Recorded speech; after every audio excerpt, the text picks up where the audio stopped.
Hello লিও, তোমাদের career guidance timeless reading যখন থেকে দেখবে তখন থেকেই তোমাদের সাথে রিডিংটি রেজোনেট করবে।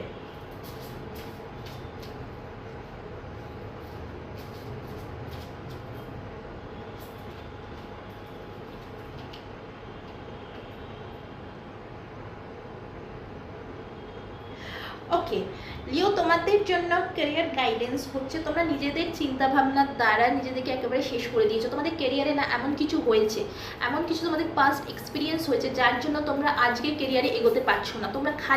তোমরা হয়তো ক্যারিয়ারে ফেলিওর দেখেছো, প্রচুর ফেলিওর দেখেছো, একটার পর একটা কাজ করেছো কিন্তু সেটাতে সাকসেস পাওনি বলে এখন বর্তমানে তোমরা কিন্তু অতীতকে রেজিস্ট্যান্স দিচ্ছ। পাস্টে কী হয়েছে ওটা নিয়ে তোমরা বসে আছো। সো তোমাদের জন্য গাইডেন্স, পাস্টে যেটা হয়ে গেছে বেরো। এখন ক্যারিয়ারে তোমরা যেটা এখন ক্যারিয়ারে করছো সেটার দিকে ফোকাস দাও। পাস্টে কি হয়েছে তোমরা বারবার পাস্টে দেখছো, পাস্টে গিয়ে দেখছো যে পাস্টে এটা হয়েছে, এখন কি এটা করবো, এটা করলে কি এখন ঠিক হবে, এই মুহূর্তে কি আমি সাকসেস পাবো।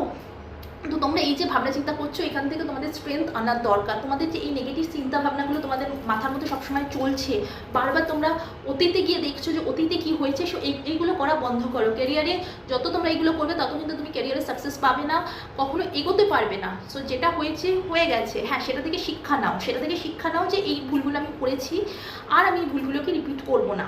কিন্তু তোমাদের এই মুহূর্তে দরকার নিজের মধ্যে স্ট্রেংথ আনার, নিজের মধ্যে সাহস আনার যে আমি পারবো, নিজের মধ্যে কনফিডেন্স আনার যে আমি পারবো। যা হয়েছে সেটা একটা পাস্ট বাই মিস্টেক, আমার ভুল ছিল, ঠিক আছে, আমি অ্যাকসেপ্ট করছি আমার এই ভুলকে। যতক্ষণ না তুমি তোমার নিজের ভুলকে অ্যাকসেপ্ট করবে ততক্ষণ কিন্তু কিচ্ছু হবে না। তাই অতীতে কি হয়েছে তোমরা এইটাকে বড্ড বেশি তোমরা কিন্তু অতীতকে রেজিস্ট্যান্স দিচ্ছ। তাই অতীতকে রেজিস্ট্যান্স দেওয়াটা বন্ধ করো। কারণ কি অতীতকে এত রেজিস্ট্যান্স দিচ্ছ বলে তোমার মনে হচ্ছে যে পসিবল না এখন এই মুহূর্তে এগুলো, পসিবল না এইটা করা, পসিবল না ওইটা করা। তোমার মনে হচ্ছে আর বড্ড টায়ার্ড হয়ে গেছি, আর পাচ্ছি না, এই মুহূর্তে কিন্তু তোমাদের এগুলো ফিল হচ্ছে। তো নিজের মধ্যে স্ট্রেংথ আনো এবং অতীতকে রেজিস্ট্যান্স দেওয়াটা বন্ধ করো। যেটা অতীতে হয়ে গেছে, এবার ওখান থেকে বেরোনোর সময় এসে গেছে।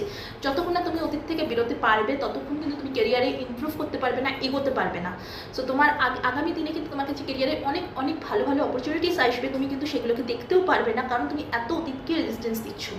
তাই এগুলো করা বন্ধ করো এবং নিজের মধ্যে স্ট্রেংথ আনো, তোমার ক্যারিয়ার কিন্তু আগামী দিনে খুব ভালো যাবে। So bye bye.